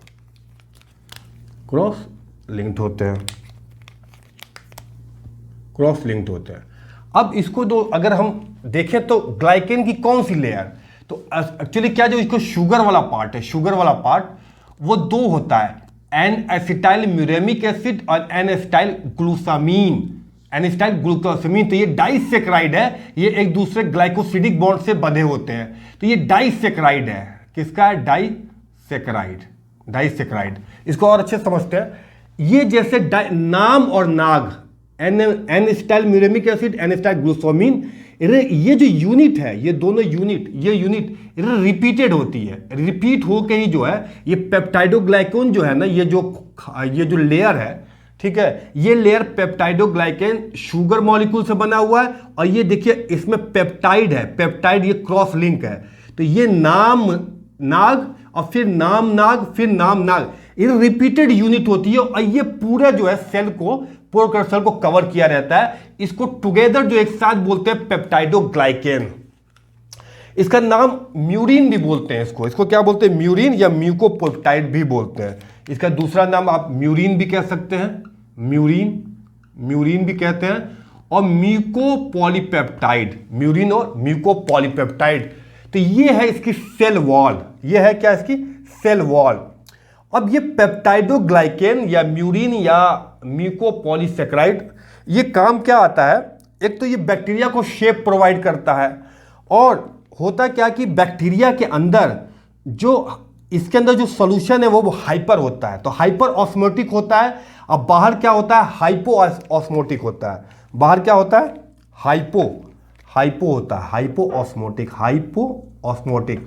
तो होगा क्या कि जो फ्लूइड है यहां से बाहर वो लेस ऑस्मोलिटी है, इसकी ऑस्मोलिटी ज्यादा है, तो फ्लूइड इधर से अंदर जाएगा तो ये स्वेल कर जाएगा, फैलेगा। तो जब स्वेल करेगा तो ये फटने के चांसेस होता है। तो इसीलिए ये प्रोटेक्ट करता है फ्रॉम ऑस्मोटिक बर्स्ट, फटने से, इसकी जो लिसिस ना हो, बर्स्ट ना हो, इससे ये पेप्टाइडोग्लाइकेन प्रोटेक्ट रोकता है। तो ये जो लेयर है ना, एक तो शेप प्रोवाइड करता है, और बैक्टीरिया जो है फटने से, बर्स्ट होने से, लाइसिस होने से ये जो है इसको प्रोटेक्ट करता है, बचाता है। तो ये दो इसकी जो है बड़े इंपॉर्टेंट काम होते हैं। वहीं पे आप देखेंगे जो माइकोप्लाज्मा जिसके पास सेल वॉल नहीं है, ठीक है, अगर जिसके पास, जैसे आप पेनिसिलिन एंटीबायोटिक यूज करते हैं, पेनिसिलिन एंटीबायोटिक, तो पेनिसिलिन जो होता है पेप्टाइडोग्लाइकेन पे काम करता है, लेकिन अगर माइकोप्लाज्मा का इन्फेक्शन है किसी को, माइकोप्लाज्मा का, तो वो पेनिसिलिन काम नहीं करेगा, क्योंकि माइकोप्लाज्मा में तो आपका सेल वॉल नहीं होता है, पेप्टाइडोग्लाइकेन नहीं होता है, तो ये इनसेंसिटिव है, इसके प्रति जो है ये काम नहीं करेगा, और ये सेंसिटिव है किसके, पेनिसिलिन के, क्योंकि पेप्टाइडोग्लाइकेन पे काम करता है। तो ये जो है आपका बड़ा इंपॉर्टेंट सेल वॉल का स्ट्रक्चर है। इसके बाद on the basis of cell envelope, एक साइंटिस्ट थे क्रिश्चियन ग्राम स्टेनिंग, तो वो एक प्रोसीजर है जिससे उन्होंने डिवाइड किया था कि दो तरह के बैक्टीरिया होते हैं, gram positive and gram negative. तो on the basis of cell envelope modification या on the basis of cell envelope change और स्टेनिंग का रिस्पॉन्स बैक्टीरिया में, उसको दो ग्रुप में डिवाइड किया गया था। वो एक ग्राम पॉजिटिव है और एक ग्राम नेगेटिव है। अब हम उसको देखेंगे। एक्सपेरिमेंट जो है वो ग्राम स्टेनिंग के जरिए जो पता चला था, अगर आपको इन्फेक्शन है बैक्टीरिया का, तो कैसे पता करेंगे कि वो ग्राम पॉजिटिव है या ग्राम नेगेटिव है। तो उसकी एक बहुत ही आसान टेक्निक इन्होंने डिस्कवर किया था, जिससे हमने पता कर लेंगे gram positive gram negative bacteria कौन से है, इन्फेक्शन किसका है। तो एक्चुअली क्या है, in fact on the basis of cell envelope कहिए या रिस्पॉन्स स्टेनिंग टेक्निक, इनके जो डिफरेंस वो क्या कि क्रिश्चियन ग्राम ने दो ग्रुप में बैक्टीरिया को डिवाइड किया था, एक ग्राम पॉजिटिव बैक्टीरिया, एक gram negative bacteria. Gram positive gram negative bacteria, देखिए ग्राम पॉजिटिव बैक्टीरिया तो आपको पता है कि प्लाज्मा मेम्ब्रेन है और सेल वॉल होता है, और वो किसका बना, पेप्टाइडोग्लाइकेन का। किसका बना, पेप्टाइडोग्लाइकेन। ग्राम पॉजिटिव इसलिए कहते हैं क्योंकि ये जो कलर है ना वो रिटेन करता है। अगर हम स्टेन करेंगे, इसको किसी भी कलर से स्टेनिंग करेंगे तो ये क्या करेगा, कलर को रिटेन कर लेगा। तो इसलिए क्या है, ग्राम पॉजिटिव है और ये पेप्टाइडोग्लाइकेन का बना हुआ है। लेकिन जब ग्राम नेगेटिव बैक्टीरिया की बात आती है दोस्तों, तो उसमें एक अलग से लेयर होती है, एक और लेयर होती है जो कि सेल वॉल के बाहर होती है। उसको हम बोलते हैं लाइपोपॉलीसैकेराइड, LPS, लाइपोपॉलीसैकेराइड। बहुत इंपॉर्टेंट पॉइंट है, लाइपोपॉलीसैकेराइड जिसको बोलते हैं LPS। तो यानी कि दोनों में अगर डिफरेंस देखा जाए तो ये LPS इसमें नहीं था एक लेयर, इसमें ग्राम नेगेटिव में एक एडिशनल लेयर है जिसको हम बोलते हैं लाइपोपॉलीसैकेराइड, जो कि पॉलीसैकेराइड और लिपिड का बना हुआ है। ठीक है, तो अब इसकी जो टेक्निक है, तो हम पता कैसे करेंगे कि कौन सा बैक्टीरिया पॉजिटिव है, कौन सा बैक्टीरिया नेगेटिव है। आइए देखते हैं।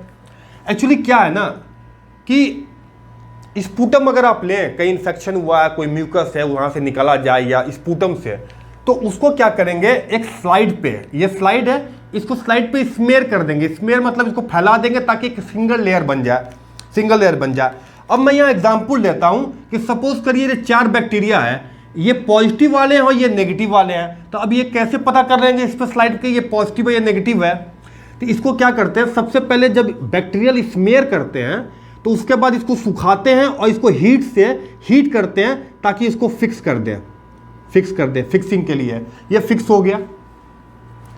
इसको जो है क्रिस्टल वायलेट में डुबाया जाए, अंदर डालते हैं, इसको स्टेन करते हैं। ठीक है, इसको क्या करते हैं, स्टेन करते हैं। इसको जब स्टेन करते हैं ना, और फिर जब इस स्लाइड को बाहर निकालते हैं और उसको वाटर से फिर जो वॉश करते हैं, जब वाटर से वॉश करते हैं तो देखते हैं कि ये जो है कलर हो जाता है। तो ये ब्लू कलर कहिए चाहे वायलेट कलर कहिए, जो भी है, तो ये इस कलर का जो है दिखने लगता है ये बैक्टीरिया। लेकिन यहाँ पे पॉजिटिव और नेगेटिव पता करना मुश्किल है, क्योंकि सबका जो एक ही कलर है, सबका क्या एक ही कलर है। ठीक है, उसके बाद इस स्लाइड को उसके बाद हम लोग आयोडीन में डालते हैं मॉर्डेंट करने के लिए, क्योंकि डाई को फिक्स करने के लिए। अदरवाइज ये डाई जो है वो बेकार हो जाएगा। तो इस डाई को जो है फिक्स करने के लिए आयोडीन सॉल्यूशन में डालते हैं, जिसको हम बोलते हैं मॉर्डेंट। क्या बोलते हैं, मॉर्डेंट बोलते हैं। क्या बोलते हैं, इसको हम बोलते हैं मॉर्डेंट। दोस्तों जब हम इसको आयोडीन सॉल्यूशन में डालते हैं, देखिए आयोडीन में इससे फर्क क्या होता है, ये हमें ध्यान देना है। जब हम इसको आयोडीन सॉल्यूशन में डालते हैं तो ये जो ग्राम पॉजिटिव बैक्टीरिया का देखिएगा कि ये आयोडीन के, ये जो आपका कलर है, ब्लू कलर जो है या क्रिस्टल वायलेट में, ये पेप्टाइडोग्लाइकेन की जो लेयर होती है ना वो बड़ी मोटी होती है, थिक होती है, और ये बहुत पतला होता है, वो थिन होता है, बहुत क्या होता है, वो थिन होता है। तो ये जो पेप्टाइडोग्लाइकेन की लेयर जो थिन होती है ग्राम नेगेटिव में, ये क्या होती है, थिन होती है। और तो इसमें जो स्टेनिंग होती है और आयोडीन में जब डालते हैं तो आयोडीन में डालने की वजह से क्या हो जाता है कि ये जो स्टेनिंग है वो फिक्स हो जाती है। ये जो आपके पेप्टाइडोग्लाइकेन है इसकी क्रॉस लिंकिंग जो है ना बहुत कॉम्प्लेक्स हो जाता है और इसके बीच में गैप बहुत कम होता है, बहुत गैप होता है। लेकिन ये जो पेप्टाइडोग्लाइकेन होती है जो ग्राम नेगेटिव की होती है, वो ग्राम नेगेटिव के पेप्टाइड बहुत ही थिन होता है, बहुत पतला होता है। तो देखिए ये डाई का ब्लू कलर तो दिखता है, लेकिन इसकी क्रॉस लिंकिंग हुआ या इनके बीच में बहुत स्पेस होता है। और ये आपको पता है जो बाहर की लेयर है वो कौन सी लेयर इसमें होती है, एलपीएस होती है। कौन सी लेयर होती है, आउटर मोस्ट लेयर, एलपीएस। इसकी जो बाहरी लेयर है वो एक्स्ट्रा लेयर कौन सी है, लाइपोपॉलीसेकेराइड। ये लाइपोपॉलीसेकेराइड है, ये लाइपोपॉलीसेकेराइड है। तो आयोडीन डालने से क्या हुआ, ये डाई को फिक्स कर दिया इसमें, ये फिक्स हो गया, डाई को फिक्स हो गया। अब इससे देखिए क्या मिलता है हमको, डाई को जो फिक्स कर देते हैं इससे क्या मिलता है। इसको फिर हम जो है ना डिप करते हैं ऑर्गेनिक सॉल्वेंट में, जैसे अल्कोहल में हम इसको डिप करते हैं, अल्कोहल में डिप करते हैं।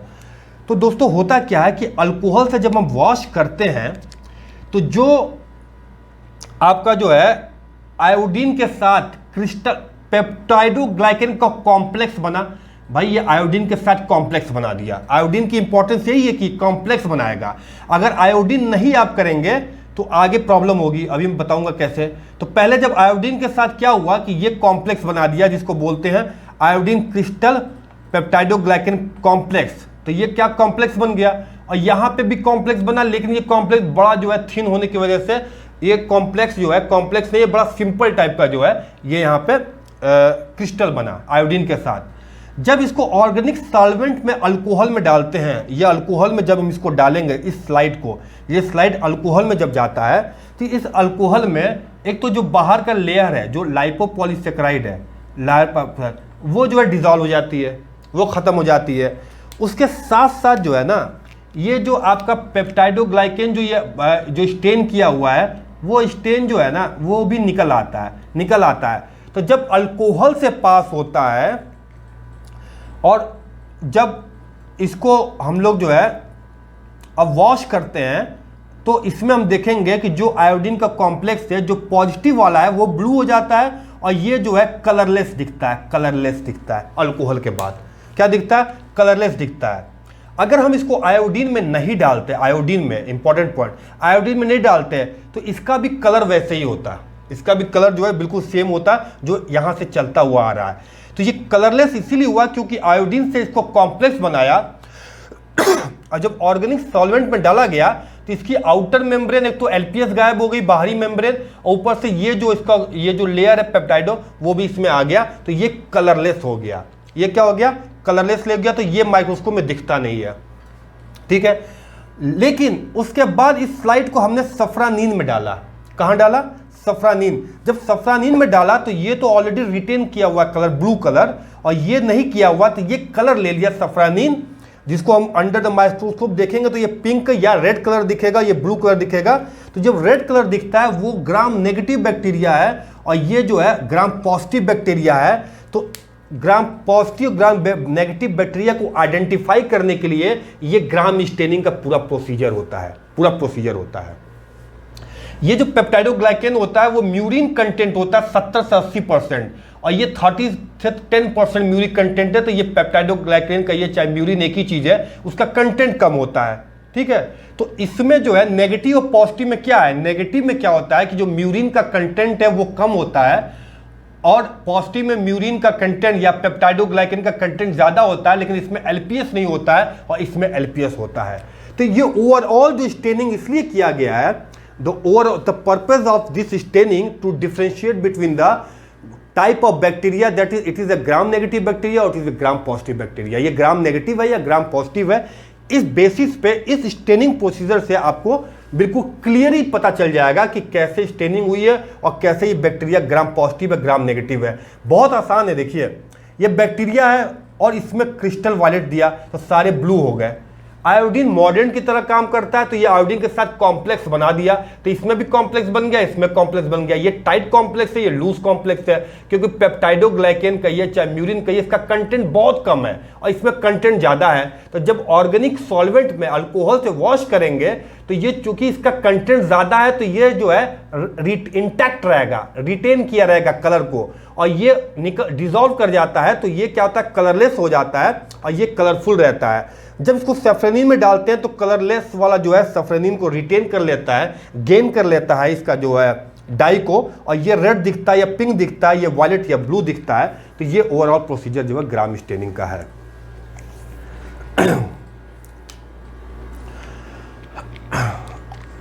अब इसके बाद जो है हम लोग प्लाज्मा मेम्ब्रेन की बात करेंगे। प्लाज्मा मेम्ब्रेन का स्ट्रक्चर, उसके बारे में जो है उसके जो इंपॉर्टेंट फीचर की बात करेंगे। एक ग्लाइकोकैलिक्स आउटर मोस्ट, उसके बाद जो है सेल वॉल, अब प्लाज्मा मेम्ब्रेन।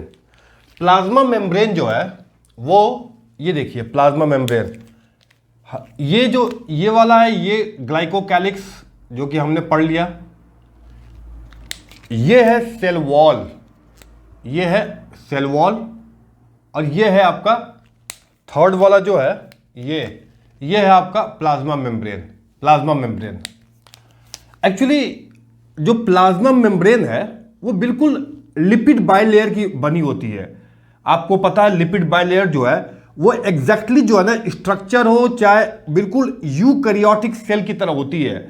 हमें पता है कि जो प्लाज्मा मेम्ब्रेन होती है वो लिपिड बाइलेयर होती है, लिपिड बाइलेयर की एग्जैक्टली जो है, और स्ट्रक्चरली वो किसके सिमिलर है, यूकैरियोटिक सेल के सिमिलर है। और बच्चों ये देखिए ये जो लिविंग ऑर्गेनिज्म है, लिविंग ऑर्गेनिज्म इसमें जो प्लाज्मा मेम्ब्रेन है वो लिपिड बाइलेयर की होती है, लिपिड बाइलेयर जो बिल्कुल मिलता जुलता किसके है, यूकैरियोटिक सेल से मिलता जुलता है।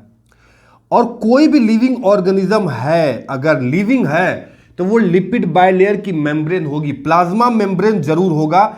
और इसीलिए बोलते हैं कि absolute requirement of all living organism, all living organism का एब्सोल्यूट रिक्वायरमेंट है। तो सबसे पहले जो प्लाज्मा मेम्ब्रेन की हम बात कर लिए कि ये लिपिड बाइलेयर की है, स्ट्रक्चरली जो है यूकैरियोटिक सेल बिल्कुल वैसा सिमिलर होता है। और प्लाज्मा मेम्ब्रेन जो है अगर कोई लिविंग ऑर्गेनिज्म है तो उसकी एब्सोल्यूट रिक्वायरमेंट जो है वो है आपकी प्लाज्मा मेम्ब्रेन, वो होगा ही होगा अगर लिविंग ऑर्गेनिज्म है तो, ठीक है। प्लाज्मा मेम्ब्रेन के बाद जो है आप देखेंगे कि प्लाज्मा मेम्ब्रेन अंदर की तरफ धसी रहती है, ये बड़ा इंपॉर्टेंट कॉन्सेप्ट है ये, और ये इसीलिए इस पे जो है ना क्वेश्चंस बहुत आते हैं, ये बहुत ही इंपॉर्टेंट है। जैसे आप इसमें अगर कोई चीज पूछेंगे कौन सा इंपॉर्टेंट है, मीजोजोम्स, ये मीजोजोम्स जो होती है, ठीक है, ये अगर आप कहें तो प्लाज्मा मेम्ब्रेन का ही तो एक्सटेंशन है, अंदर की तरफ धसी हुई है, इन्वेजिनेट है, आगे की तरफ बढ़ी हुई है, तो ये क्या प्लाज्मा मेम्ब्रेन का एक्सटेंशन है दोस्तों। अब जो मीजोजोम की हम बात करते हैं तो मीजोजोम जो है वो एक्चुअली अंदर जो है वो 3 शक्ल की होती है, 3 शेप हो सकता है उसका क्या होता है, 3 शेप हो सकता है। देखिए एक है लैमेली और एक है ट्यूब्यूल्स और एक है वेजिकल, तो मैंने इसको दिखाया है, ये आउटर सेल वॉल है, ये प्लाज्मा मेम्ब्रेन है। तो दोस्तों अगर जो है आपकी मीजोजोम वो लैमेली शेप जो इस तरह का शेप का है, अगर इस तरह का शेप है तो उसको हम बोलेंगे लैमेली। लेकिन अगर ट्यूब की तरह है, ट्यूब की तरह है तो इसको हम बोलते हैं ट्यूब्यूल्स। क्या बोलते हैं, ये ट्यूब की तरह, तो इसको हम लोग बोल देंगे ट्यूब्यूल्स, ठीक है।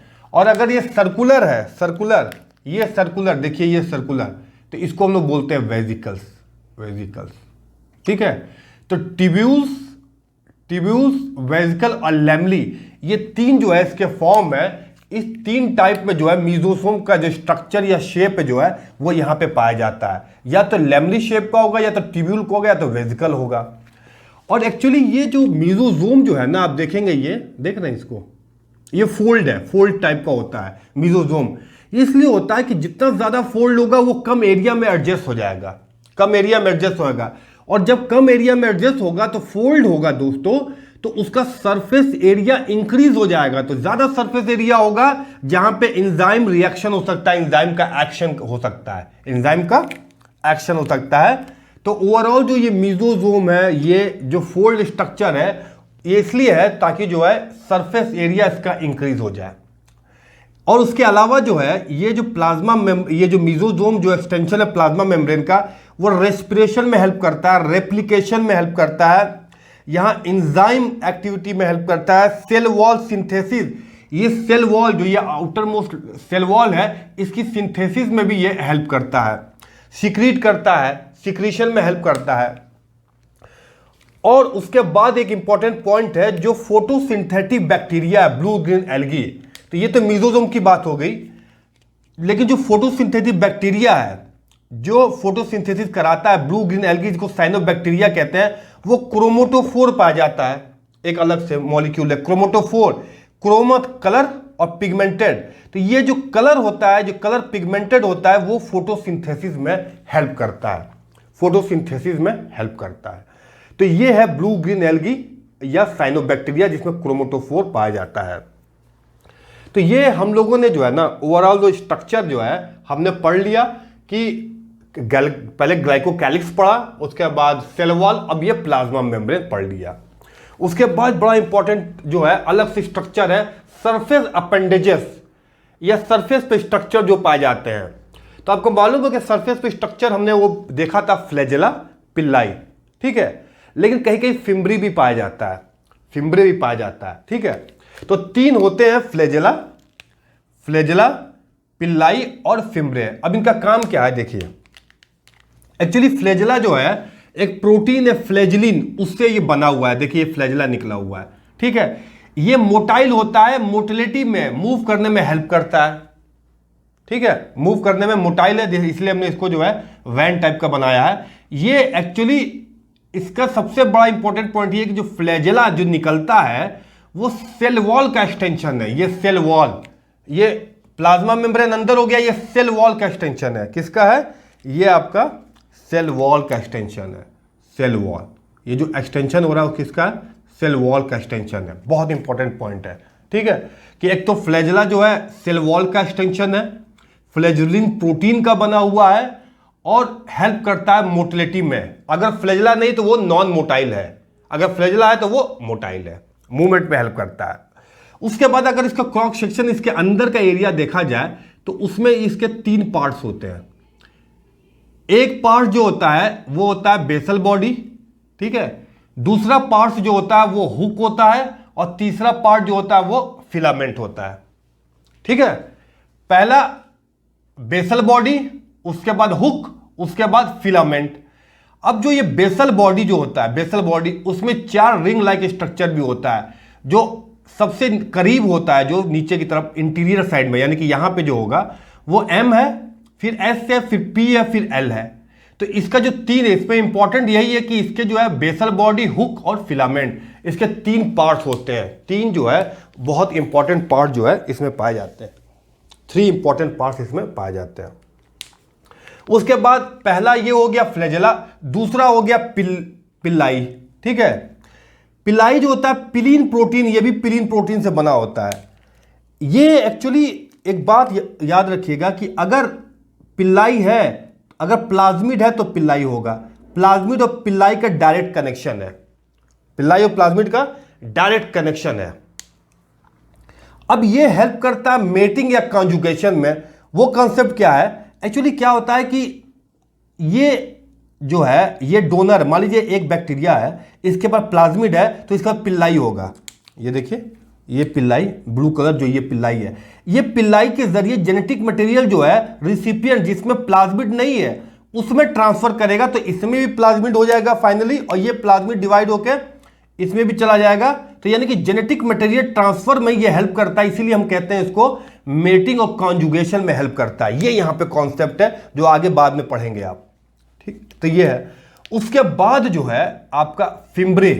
फिम्ब्रे जो होता है देखिए हेयर लाइक या ब्रश लाइक स्ट्रक्चर होता है, जिसको बोलते हैं ब्रिस्टल लाइक स्ट्रक्चर, जो कि स्प्राउट है, निकला हुआ है, कहां से? सेल से निकला हुआ है। ये दोस्तों एक्चुअली अटैचमेंट होता है सेल का, टिश्यू से हुआ या होस्ट सेल में टिश्यू हुआ या रॉक हुआ, वहां ये आसानी से अटैच हो जाता है, वो यहां पे आसानी से अटैच हो जाता है। तो इसके 3 पार्ट्स हैं, फ्लैजेला, पिल्लाई और फिम्ब्री है।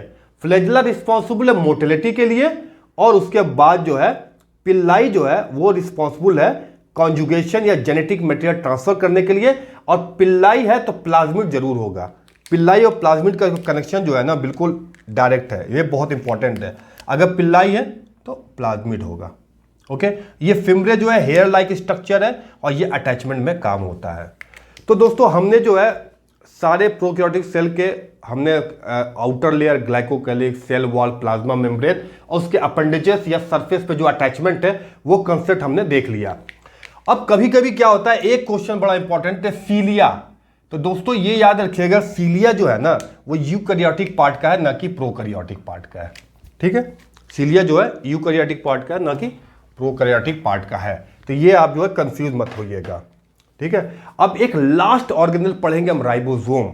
राइबोसोम जो कि नॉन मेम्ब्रेनस होता है, उसके बाद हमारा प्रोकैरियोटिक कंप्लीट हो जाएगा।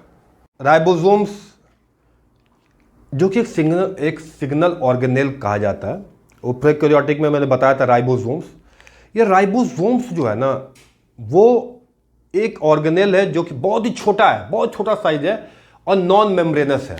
नॉन मेम्ब्रेनस है एक्चुअली। ये 50s और 30s दो यूनिट होता है, सब यूनिट, एक बड़ा एक छोटा यूनिट, 50s और 30s सब यूनिट होता है। और ये जो यूनिट होता है आपको बताऊं, ये यूनिट, एस का मतलब होता है स्वेडबर्ग यूनिट। ठीक है, और इन दोनों को अगर मिलाते हैं तो 70s होता है। तो अगर मैथमेटिकली देखें तो 80s होता है, तो 70s क्यों होता है? एक्चुअली क्या होता है, ये स्वेडबर्ग यूनिट जो है ना वो सेडिमेंट कोफिशिएंट बोला जाता है। सेडिमेंट कोफिशिएंट एक्चुअली क्या होता है कि जब इसके सेंट्रीफ्यूज करते हैं तो इसका कंटेंट जो है ना बाहर का वो बाहर निकल आता है। और जो स्पीड से वो सेडिमेंट होता है नीचे की तरफ स्पीड से, वो स्पीड एक 50 की है, एक 30 की है। एक स्पीड किसकी है? ये 50 के स्पीड से जाता है, ये 30 के स्पीड से जाता है। तो ये दोस्तों स्पीड है, जब सेंट्रीफ्यूज करते हैं तो नीचे की तरफ जाता है। और फिर लेकिन जब इसकी स्पीड जब दोनों साथ में होता है तो इसकी स्पीड जो 70s होती है। यही सबसे इंपॉर्टेंट पॉइंट है।